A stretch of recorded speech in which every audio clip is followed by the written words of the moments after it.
¿Y si la carne que comemos fuera humana?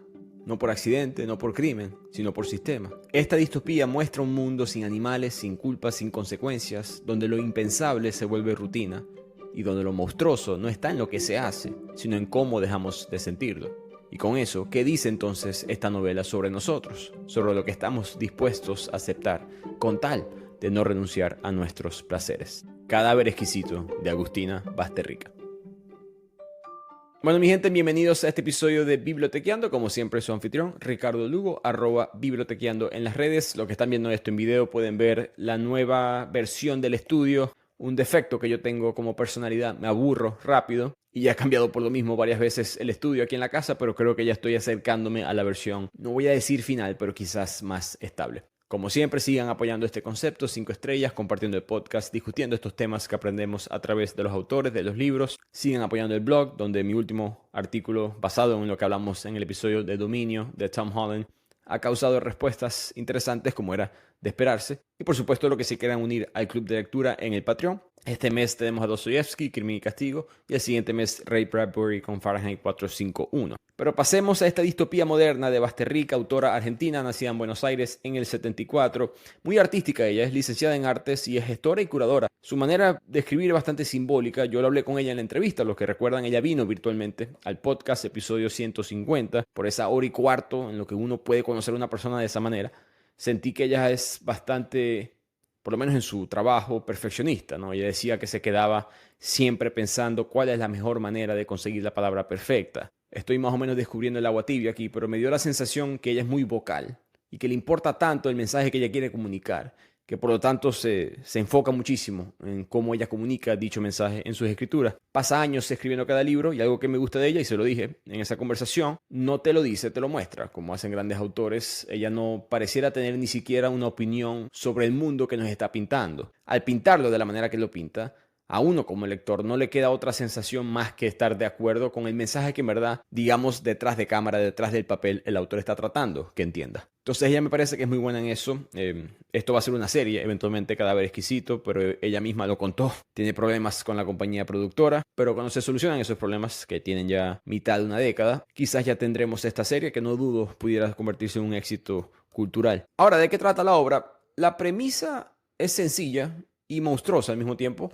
Un virus vuelve tóxico todo tipo de carne animal y la humanidad legaliza el consumo de la carne humana como alternativa. Ya veremos por qué. Pero lo inquietante es que todo sucede dentro de una sociedad perfectamente normalizada. Y esto es muy importante. La novela no es únicamente una crítica al especismo, toca muchas capas de lo que es la sociedad moderna, la crueldad del ser humano. No lo grita, no lo moraliza, te lo muestra, y con eso creo que hace que el horror sea más real en la obra. Así que veamos cuál es el mensaje que nos quiere mandar aquí Basterrica.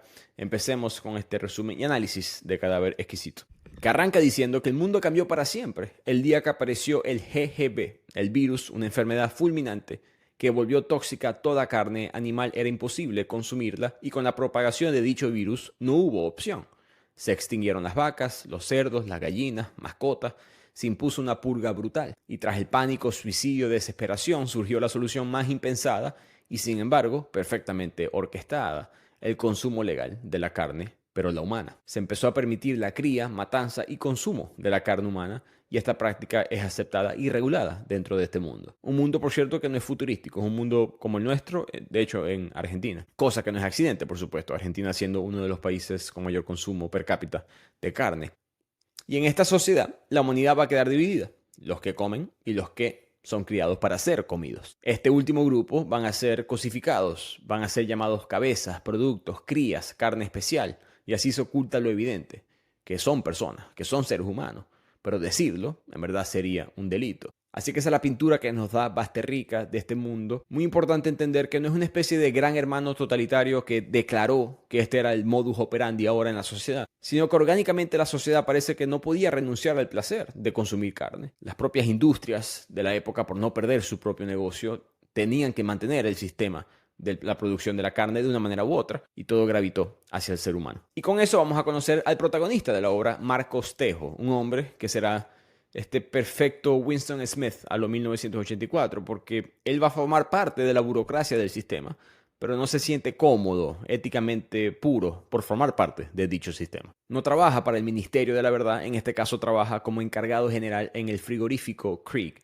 un sitio donde se procesa la carne. A través de todo el resumen utilizaré los términos que utiliza Basterrica, no diré que son seres humanos. Ya ustedes saben que cada vez que yo digo carne, cabezas, productos, crías, carne especial, me refiero a seres humanos como tú y yo.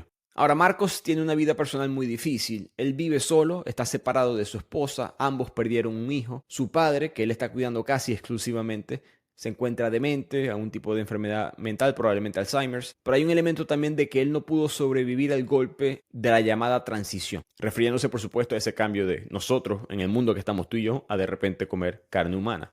Así que todos esos factores de su propia angustia personal, combinado con lo debatible de su ética profesional, lo ha llevado a tener a él una rutina diaria bastante pesada psicológicamente. Por lo tanto, vemos un Marcos Tejo un poco anestesiado. Y como suele suceder en ese estado mental, uno vuelve al pasado a recordar cómo llegó a ese punto, y en ese proceso nosotros como lectores aprendemos cómo fue la transición hacia el canibalismo institucionalizado.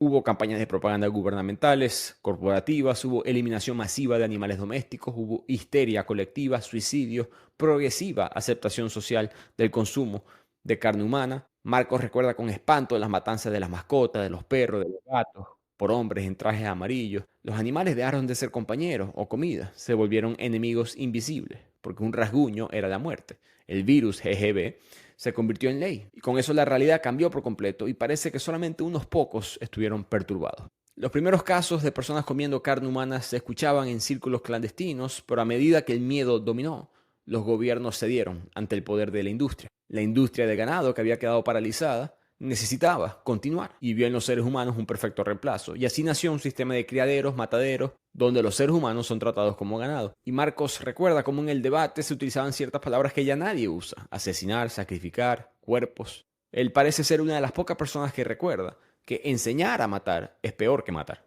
Entonces vemos en la novela de Basterrica este tema profundo y perturbador de la manipulación del lenguaje, muy común en novelas distópicas, la carne especial en lugar de carne humana, la deshumanización sistemática de las personas que son criadas como alimento, la propaganda como herramienta de control. Y Basterrica hace algo interesante. Ella coloca a Marcos Tejo como uno de varios que tienen teorías de que este virus GGB fue una excusa para controlar la superpoblación. Sospecha que quizás el gobierno utilizó esta crisis para justificar medidas atroces. Y digo eso interesante porque sin querer queriendo Agustina escribe esto antes del COVID, cuando distintos grupos tenían teorías, no voy a decir exactamente iguales, pero similares o con un sentimiento de duda de la historia oficial. Unas mucho más racionales y sensatas que otras. El punto es que en el miedo lo racional quiebra rápidamente y Marcos no puede evitar ver a estos productos todavía como seres humanos. Eso lo convierte a él en una anomalía, en alguien peligroso para el sistema. Entonces, rápida pausa aquí en el libro. En las primeras páginas de la obra, Basterrica siempre está en esta atmósfera bastante como que espesa, donde el horror se ha vuelto bastante administrativo. Hay un toque del proceso de Kafka en la obra. Y como buena distopía, las preguntas morales no se hacen en voz alta, porque pues serían peligrosas, sino que vemos un mundo donde todo está regulado, donde todo tiene un precio, hay un sistema cuantitativo además de medir el ser humano, no todos los seres humanos por supuesto valen lo mismo, hay mejor carne que otras, las cicatrices importan, eso es carne dañada, y una piel dañada se paga menos. Vamos a ver también un poco de racismo, las carnes de color más oscuros van a ser más exóticas, esa palabra que creo que es la más frecuente que uno va a escuchar en la calle de qué exótico esta cultura o este grupo de personas. Si uno escucha bien y presta atención, están diciendo otra cosa. Pero vemos un Marcos que es testigo y cómplice, con una sensación de una luz de esperanza, de un hombre que aún recuerda lo que era la vida antes de consumir carne humana, que alguna vez tuvo una mascota, que alguna vez tuvo una familia, que alguna vez tuvo una cuna pintada con animales infantiles, donde quizás todavía hayan residuos de su humanidad en él. Volvamos a la obra. Marcos nos va a enseñar cómo funciona en verdad el sistema de cría humana, cómo es el proceso industrial de este sistema. Las cabezas son criadas en condiciones similares al ganado moderno. Hay jaulas individuales para cada cría para evitar conflictos entre los ejemplares y un riguroso control genético y sanitario. Vemos distintas empresas corporativas del extranjero buscando invertir en la carne argentina. Hay tecnología para detectar el celo, la ovulación en las hembras. Hay uso de inseminación artificial. Hay un marcaje corporal con hierros calientes, así como hacemos hoy en día con las vacas. Se marca la piel de estas crías, la extracción de la leche y sangre de las mujeres preñadas para fines tanto médicos como cosméticos, e incluso la crianza de cuerpos con propósitos estéticos o de trasplante. Un poco de Nunca me abandones de Kazuo Ishiguro, otro libro que hicimos en el podcast en ese aspecto. Hay un mercado de carne de lujo, de pieles exóticas, la piel negra usualmente o por lo menos más oscura, y se detalla cómo los cuerpos son modificados genéticamente para acelerar su crecimiento o mejorar su sabor. Así que esa es la industria. De ahí nos pasamos a la parte personal de la vida de Marcos en su vida, que parece en este punto bastante repetitiva y pesada.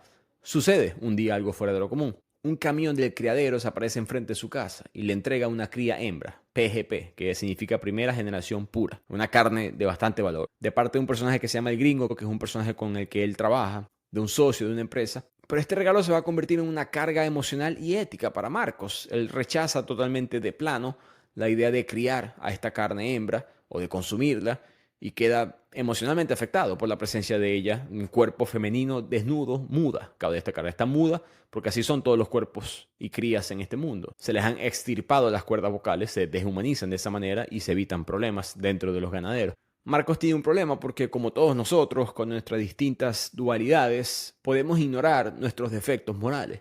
Pero ¿cómo lo vas a ignorar cuando tienes una consecuencia directa del sistema que ayudas ahí mismo en tu casa, desnuda, con una marca de hierro en la piel, totalmente deshumanizada? Esta cría termina siendo evidencia de que él no puede huirle a la realidad anterior a ese mundo, porque la realidad del presente de este mundo, esta hembra es un obsequio extremadamente valioso.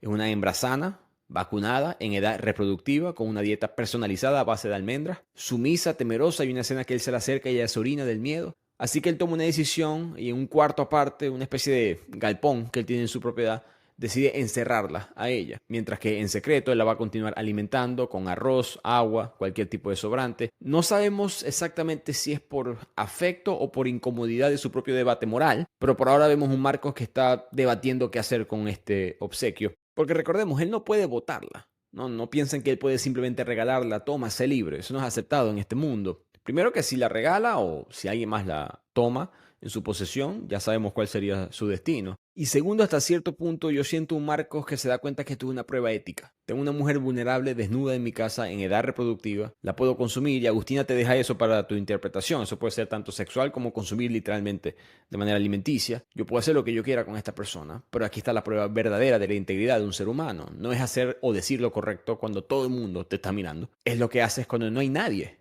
observándote. Entonces yo creo que hay un Marcos buscando mantener control ético sobre su propia vida y ve esto como una especie de oportunidad. Mi madre, que ella sí es por supuesto bastante católica y yo en lo absoluto, pero ella de joven siempre me decía como que si le rezas a Dios por paciencia, Él no te va a dar paciencia, te va a dar oportunidades para ser paciente. Y yo veo algo similar aquí con Marcos, en el sentido que él estaba buscando más humanidad, él estaba buscando devolvernos un mundo mejor. Bueno, aquí tienes tu oportunidad, hazlo. Que me pareció un mensaje bastante interesante que tiene la obra. Volviendo a ella, aquí se va a poner un poco difícil. Esta obra no es buena para leerla mientras estás comiendo o si eres sensible del estómago. Es bastante específica en cómo estas crías son cortadas. Vemos los pedazos de muslos, de brazos, de piernas, estómago, órganos dando vueltas a través de todo este ganadero, congeladero. Es bastante asqueroso y ese es parte del mensaje. No de que es asqueroso porque estás pensando que son seres humanos, pero potencialmente, depende de quién eres que me está escuchando, no piensa lo mismo si son animales. Recordemos que Agustina es bastante anticapitalista, vegetariana, y veremos esos tonos en la obra. Cuando conversé con ella, ella dijo, yo no quiero que la obra sea únicamente sobre el trato de los animales, esto puede ser sobre muchas otras cosas. Y vimos mensajes de eso, ¿no? La trata de personas, el tráfico humano, la deshumanización y objetificación del cuerpo de la mujer, las desigualdades en la sociedad, racismos, abusos corporativos. Pero tomando otra pequeña pausa, si nos vamos a lo básico y principal del mensaje de la obra, la cría de humanos vemos claramente cómo refleja directamente cómo se explota y mata a los animales en sistemas industriales masivos, donde lo biológico es tratado como mercancía. Según la Organización de las Naciones Unidas para la Alimentación y la Agricultura, cada año en el mundo se matan más de 80.000 millones de animales terrestres para el consumo humano, y muchos de ellos pasan su vida en sistemas de producción intensiva, en jaulas o espacio bastante reducido, sin luz solar, sin posibilidad de movimiento libre, la eficiencia económica por encima de cualquier tipo de concepto de bienestar de un ser vivo. Vacas nacen y muchas veces sus crías son puestas en otra jaula de una vez sin ningún tipo de contacto entre madre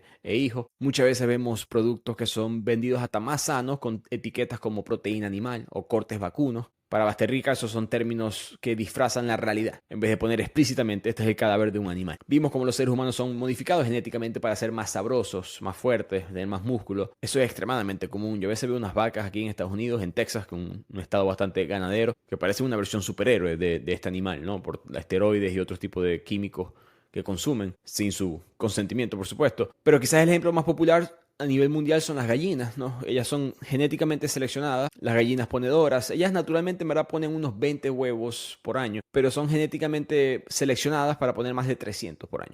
Y volviendo al concepto de la deshumanización de las personas que no tienen voces, o de los seres vivos que no tienen voces también en este mundo, Basterrica coloca a todas las crías sin sus cuerdas vocales, sin voz, literalmente, físicamente sin voz.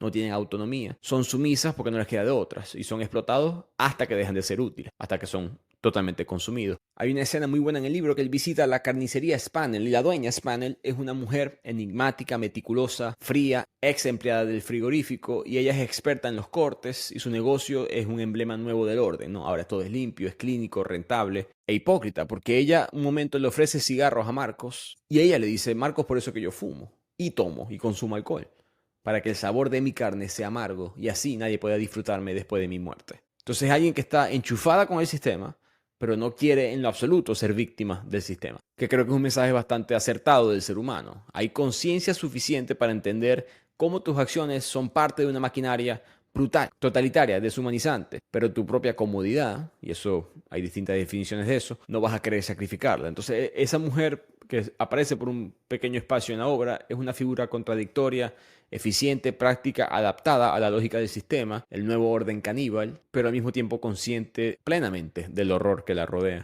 Ella pronuncia una frase que me gustó: estoy rodeada de muerte todo el día a toda hora. Interesante porque no sé si un carnicero piensa igual hoy en día, pero ella sí. Si lo que está colgando en el congelador de la carnicería, cochinos, vacas, son mercancías, son un producto, no te vas a sentir rodeado de muerte. Capaz te sientes rodeado de potencial dinero, de capital. Pero si los ves como seres vivos, tu mentalidad potencialmente te empieza a cambiar.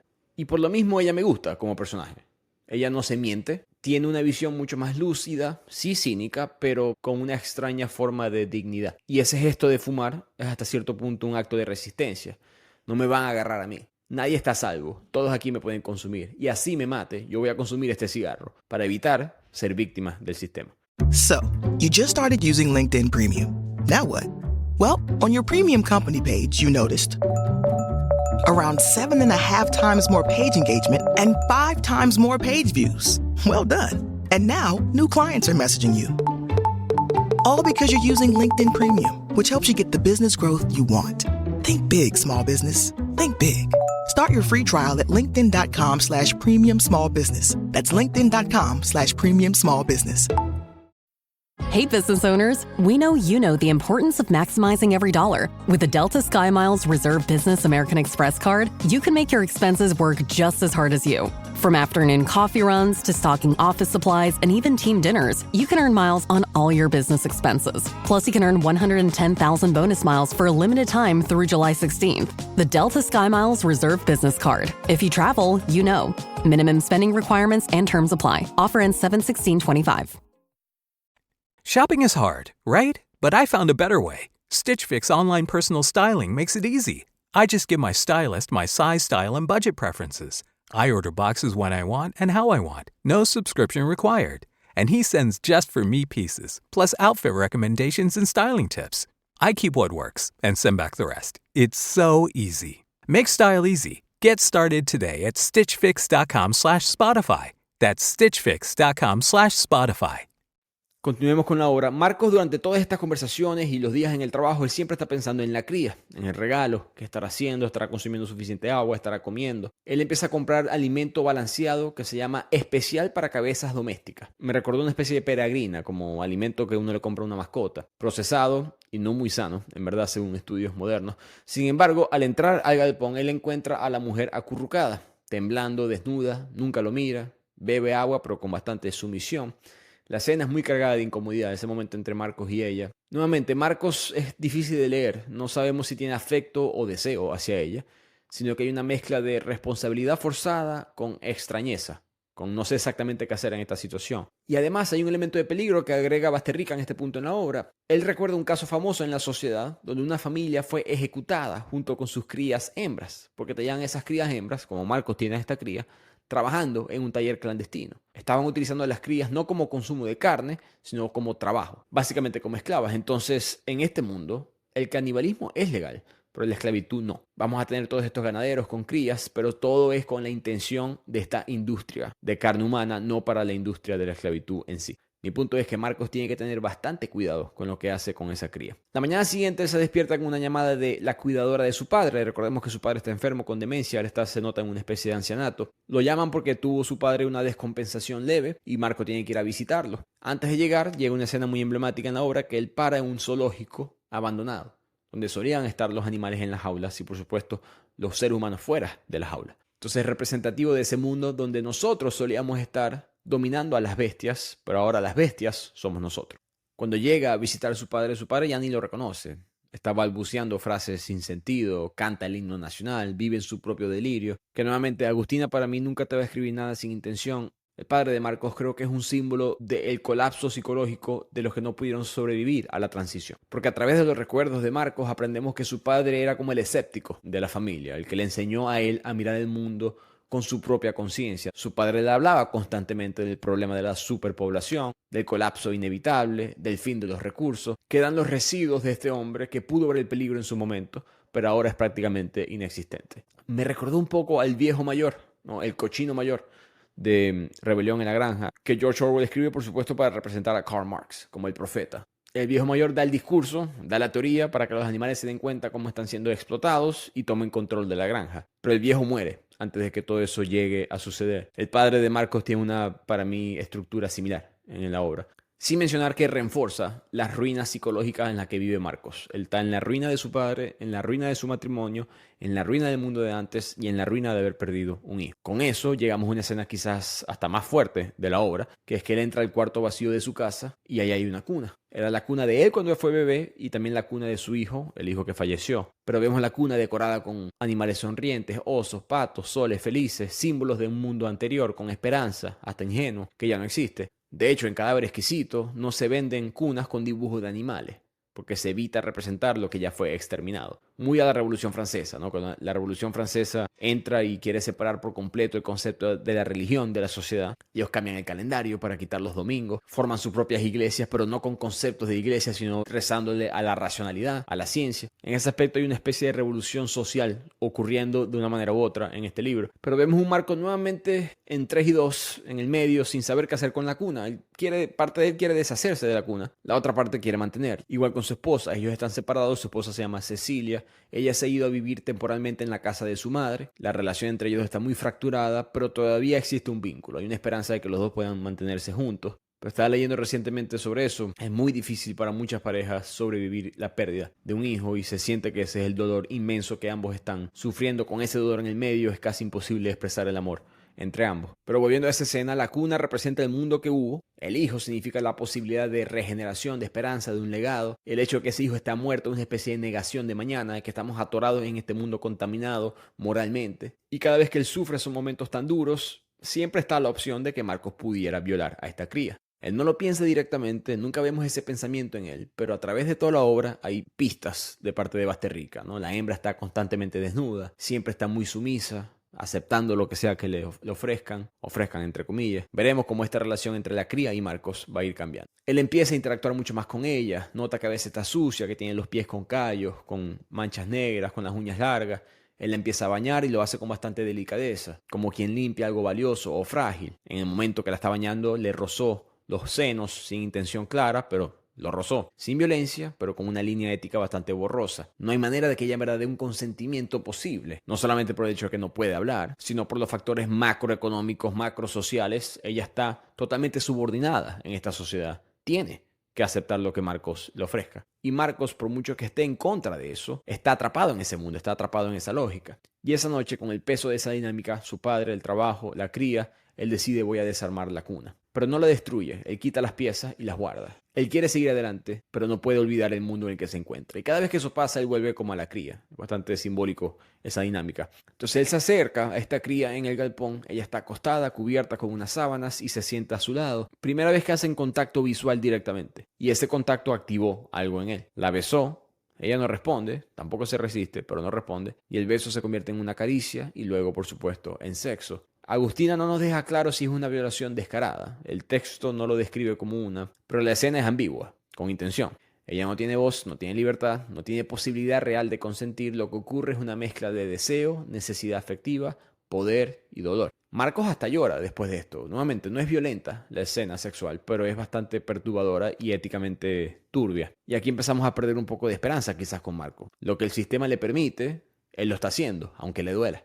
Y después de ese contacto sexual con la hembra, Marcos comienza a tratarla de forma distinta, mucho mejor que antes. Ahora la alimenta con mejor comida, con mayor nutrición, le compra comida especial, la viste, le da jabón, champú, un cepillo de dientes, cosas que él no estaba haciendo anteriormente. Empieza a referirse a ella como la hembra, con un tono que, aunque sigue cosificado, se aleja del desprecio original. Más adelante hasta le pone un nombre, la llama Jazmín, la trata con cuidado, incluso con cierto afecto silencioso, mucho más humano, con mucha más ternura, hasta la saca del galpón. En todo este tiempo la tenía encerrada en la casa, la lleva al campo a respirar aire, a ver el cielo, y ella simplemente lo sigue a él sin resistencia, lo que puede hacer. Y nosotros también como lectores la vemos a ella mucho más humana. Ella se lanza en el pasto, en la grama, cierra los ojos, sonríe, se deja bañar por el sol.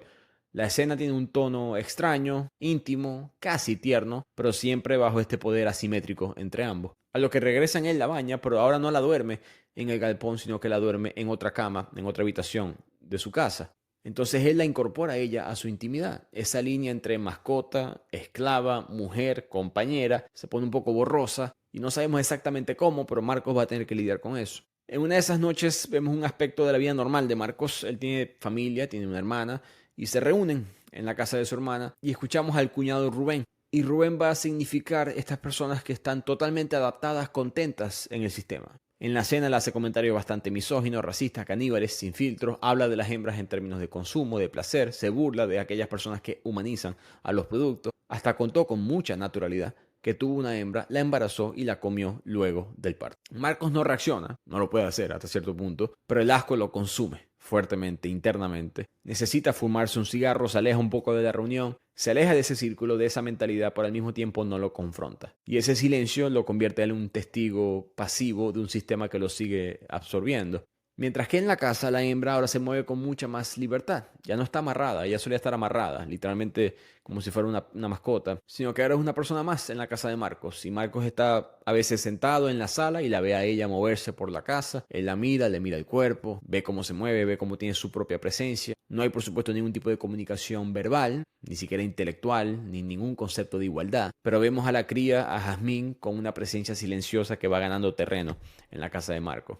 Ahora aprendemos un poco sobre la relación de Marcos y Cecilia. Ellos perdieron al bebé, pero al mismo tiempo Cecilia quedó infértil. Y con eso el dolor de esa pérdida fue mucho más pesada. Cecilia le comunica a Marcos que ella quiere continuar con su vida, que quiere dejar atrás el pasado, que incluye por supuesto la relación de ambos y la muerte de ese niño. Ella le pide que desarme la cuna, que por favor pase la página. Es una conversación cordial pero también cortante, marca el final de un vínculo bastante simbólico, que es un golpe muy fuerte para Marcos, ¿no? Porque Cecilia es su único vínculo emocional, por lo menos real. Su padre todavía existe, pero mentalmente ya es otra persona. Entonces Marcos está en llanto, en furia, no responde. El dolor, la tragedia es demasiado para él, para ambos en verdad. Y con eso vemos las dos maneras de quizás enfrentar el horror, el duelo. Cecilia elige olvidarse y reconstruirse. Marcos elige quedarse, rodeado de las ruinas, con la cuna ahí desmontada, y una cría que no sabemos exactamente qué es para él. Pero los días continúan y Marcos empieza a comunicarse con la cría con señales, con miradas, con actitudes, con gestos.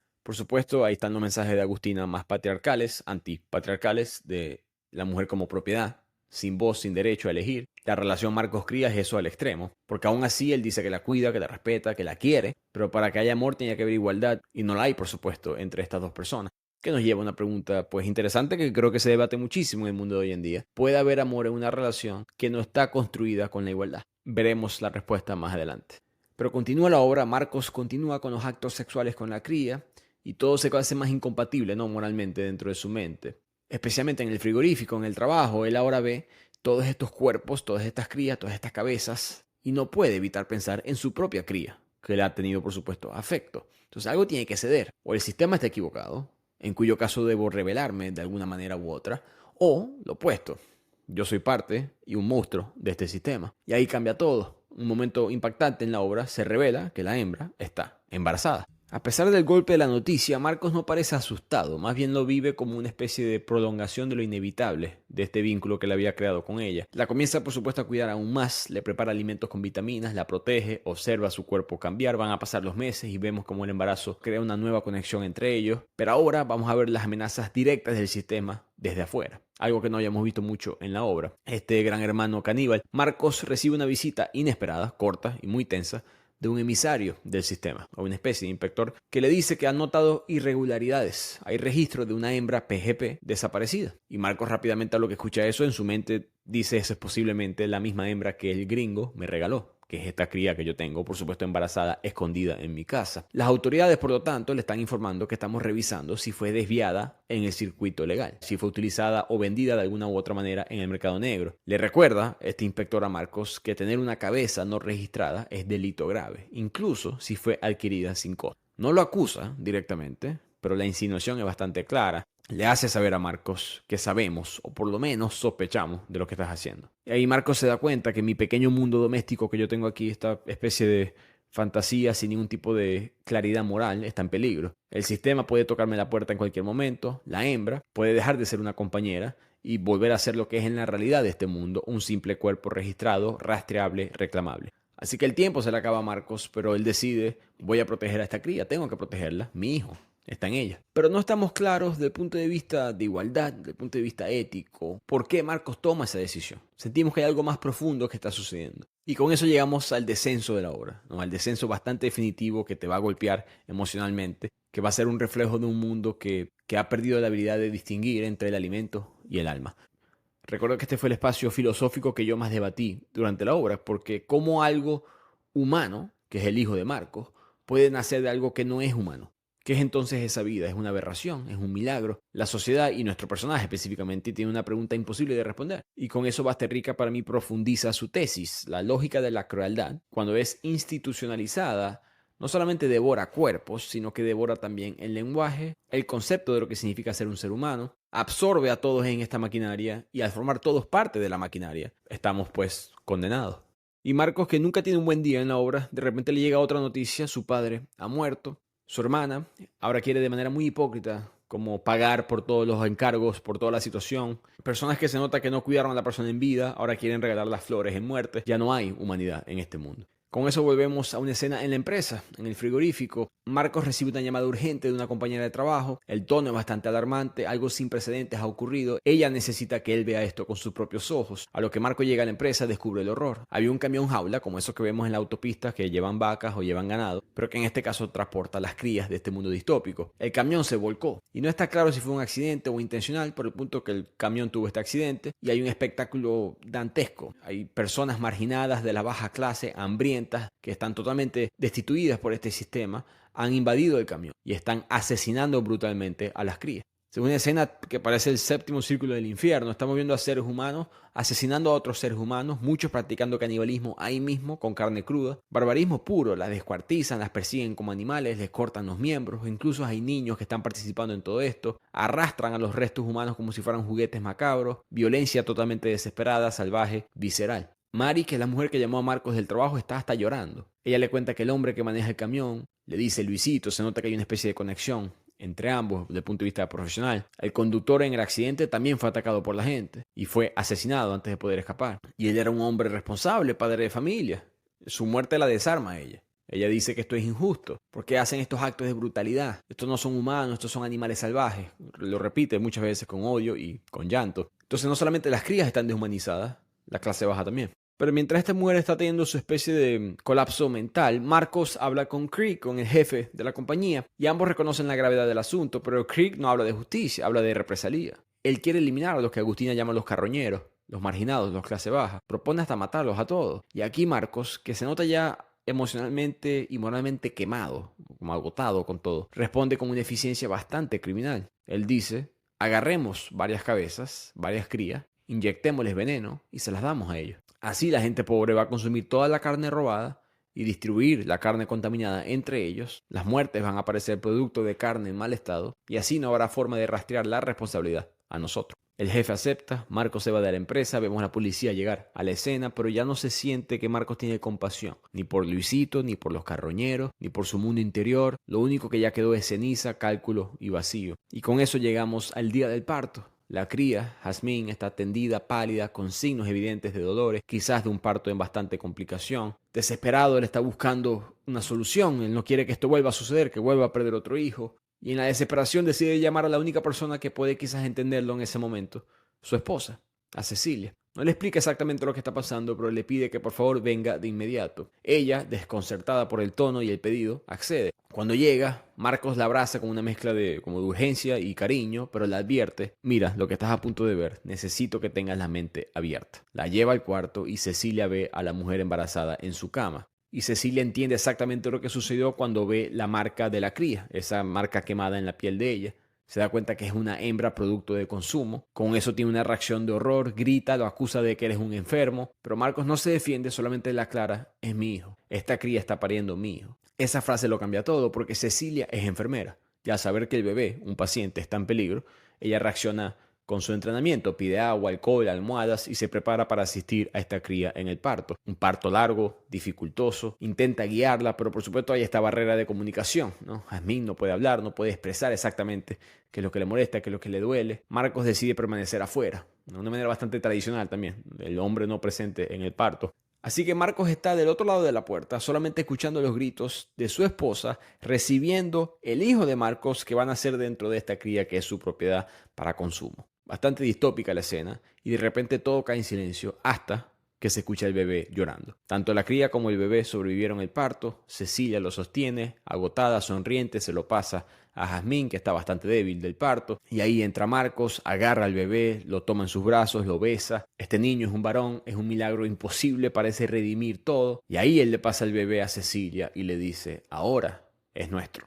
Marcos va a la cocina, vuelve con un mazo, se sienta justo detrás de Jazmín, que ya no puede verlo bien, la calma, le canta, le limpia la frente, le susurra en el oído y después la golpea con fuerza justo en el centro de la marca que ella tenía, que era en la frente, en su cabeza. Cecilia, horrorizada, le grita: ¿por qué? ¿Qué hiciste? Ella pudo habernos dado más hijos. Pero Marcos ya tomó su decisión. Después de ese golpe mortal, arrastra el cuerpo hacia el galpón para fañarla, desollarla, prepararla para el consumo. Y él, con un tono bastante sereno, le dice a su esposa sobre la cría. Ella tenía la mirada humana del animal domesticado. Y con esa increíble escena se acaba este libro. Espectacular el final, ¿no? Porque Marcos, a lo largo de su narración, lo vemos al principio casi heroico. Como dije, Winston Smith al final revela su propia hipocresía. Es progresiva, pienso yo. No hay maneras de interpretarla. Si Marcos siempre fue esa persona o si simplemente él trató de luchar contra el sistema. No puedo y por lo tanto me convierto en una maquinaria del sistema. Cuando todo le cae encima, cuando la última luz del mundo anterior, su padre, fallece, cuando los problemas con su esposa, cuando los problemas con el trabajo, cuando el sistema además lo amenaza con el inspector, él busca la salida menos ética pero más fácil. Recupero mi relación con mi esposa, utilizando a esta cría como lo que siempre fue, un producto para el consumo. Al final de cuentas siempre estaba esa línea imaginaria pero muy presente de que ella era una mercancía, de que ella era inferior, una opción moral que Marcos siempre pudo optar a elegir acorde a su propio beneficio, no el beneficio de ella. Que es ese mensaje tan importante de Basterrica en la obra, ¿no? Ese es su reducir a los cuerpos a mercancías sin importar su origen o relación emocional. Hasta la propia Cecilia, interesante como ella dice: ¿qué hiciste? Ella nos pudo haber dado más hijos. No fue un ¿qué estás haciendo? Estás matando a un ser humano, sino esta persona tiene un valor para nosotros. Por eso creo que viene esa frase al final del libro, ¿no? No es solamente un asesinato, que por supuesto lo es, pero es para alguien que forma parte de esa idea y sistema, la aniquilación de lo que está vivo que disimula ser humano. Esas miradas humanas que Jazmín, por supuesto, le dio a través de toda la obra, reflejaban una voluntad propia, una identidad propia, una humanidad propia que Marcos, sinceramente, no podía tolerar. Me recordó bastante a Otto Zurlinde, el personaje de Deutsches Requiem de Borges, episodio 163. Hace un par de meses hablamos de esto en el cuento muy corto, 7 páginas.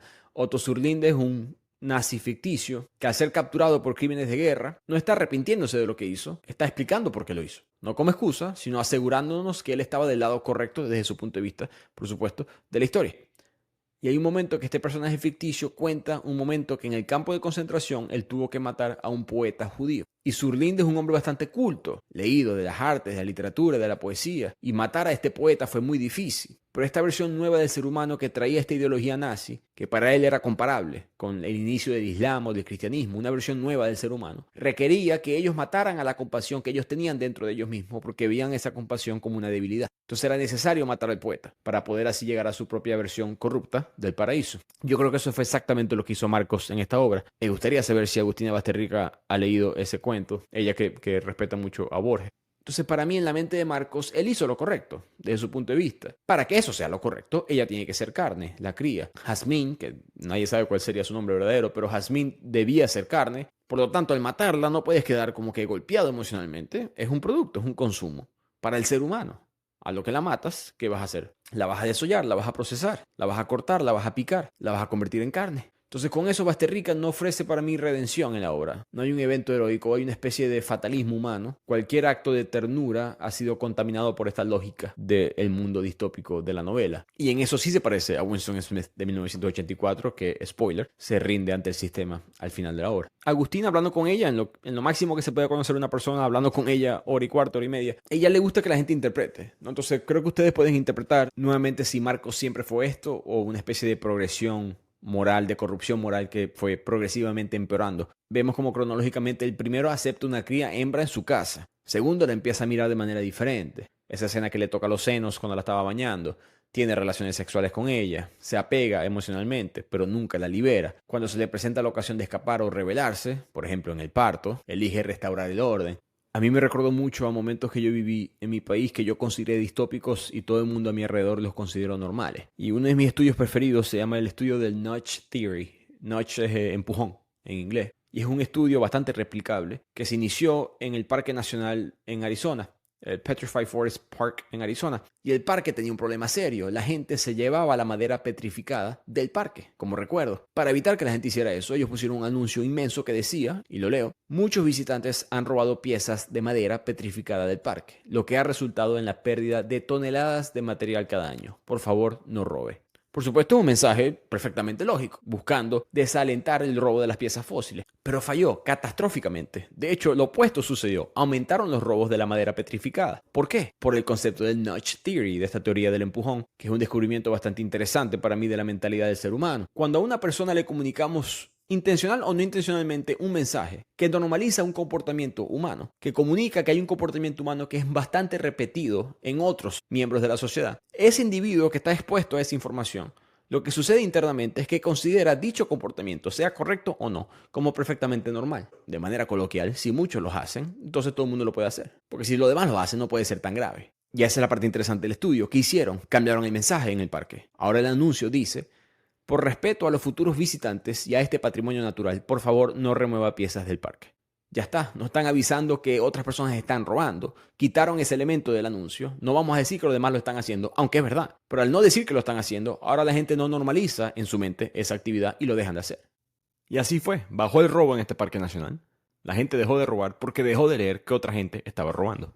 ¿Por qué menciono ese estudio? Bueno, creo que vemos eso en la novela de Agustina Basterrica. Marcos está todos los días en contacto, creo que su cuñado es como el extremo, pero todos los días está en contacto con personas que normalizan este comportamiento. Esa escena con el carro que se volteó, el camión y los seres humanos, bastante barbárica, es otro extremo de eso. Y es como que la gota que derrama el vaso, pero básicamente a través de toda la obra, él siempre está en un mundo que ya normalizó un comportamiento. En momentos débiles, el ser humano va a caer en esa normalización. No puede evitarlo. Por lo menos no el 100% de las veces. Como dice esa frase, es fácil hacer lo correcto 100% de las veces. Es difícil hacer lo correcto 99% de las veces. Ya lo que abres esa puerta es muy difícil saber cuándo estás éticamente en lo cierto o no. Pero yo vi ese mensaje muy claro en el libro de Basterrica. No sé si ella lo procesa de la misma manera que yo lo estoy procesando.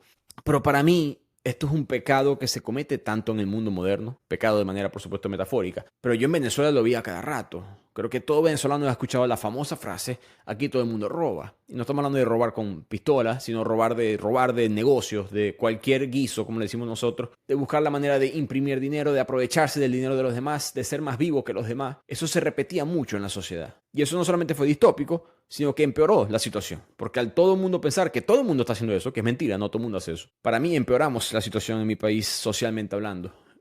Independientemente de quién la dijera. Ahora, este estudio se ha vuelto problemático hoy en día, porque ¿qué hacemos con el racismo o el sexismo o el ismo? Se complica la cosa, ¿no? Porque si decimos el mundo es misógino, o el mundo es racista, el mundo es opresor, ¿estamos ayudando o estamos causando que todo el mundo piense que dicho comportamiento es normal? Si todos los hombres son sexistas, según el estudio, más hombres van a comenzar a ser sexistas, porque es un comportamiento normalizado y el ser humano tribal al fin va a encajar en la dinámica del grupo. Es difícil, como suelo hacer, vengo a complicar las cosas, vengo a dar preguntas, no respuestas, pero interesantemente, para mí, este concepto de la moralidad de un comportamiento acorde a la mayoría creo que es algo muy presente en esta obra y no se discute mucho he visto pues en clubes de lectura o en discusiones online sobre este libro y me parece que es un mensaje bastante potente de la obra. Ya claro, antes de que malinterpreten, estos temas hay que hablarse. Todos aquí creo que nosotros hablamos de los temas preocupantes que consideramos en la sociedad, pero es interesante que este estudio demuestra que hay un punto donde quiebra, donde en específicas circunstancias puede ser hasta perjudicial.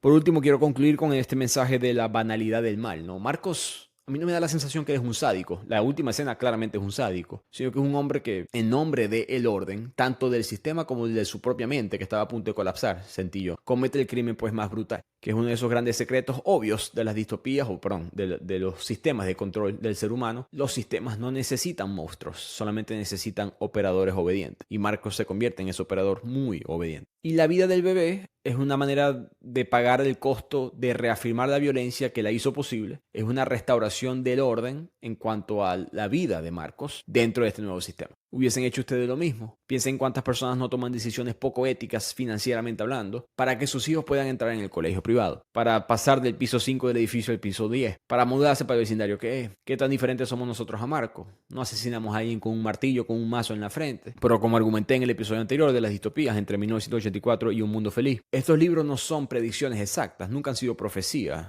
Para mí, autor que te diga que lo son, se está mintiendo a sí mismo. Lo que es que son un mapa de sentimientos, de experiencias que son reales. Y este mundo lo manifestó para mí de manera brillante, precisa, bastante simbólica. Y como les dije, le quité esa parte al resumen, pero bastante gráfica en la descripción de lo terrible que es este mundo. Los detalles de cómo se maneja la carne humana. Pero quizás eso es todo lo que hay que hacer. Quizás hay que mirar el horror con nuestros propios ojos. Y quizás, aún más preocupante, a veces miramos el horror con nuestros propios ojos. Y como Marcos, seguimos adelante. Muchísimas gracias por este episodio, espero que les haya gustado. Como les dije, díganme si les gustó esta nueva versión del estudio, ya sea por aquí en los comentarios o por mensaje directo en Instagram. Estaré escuchándolos. Nos vemos en el próximo episodio de Bibliotecano.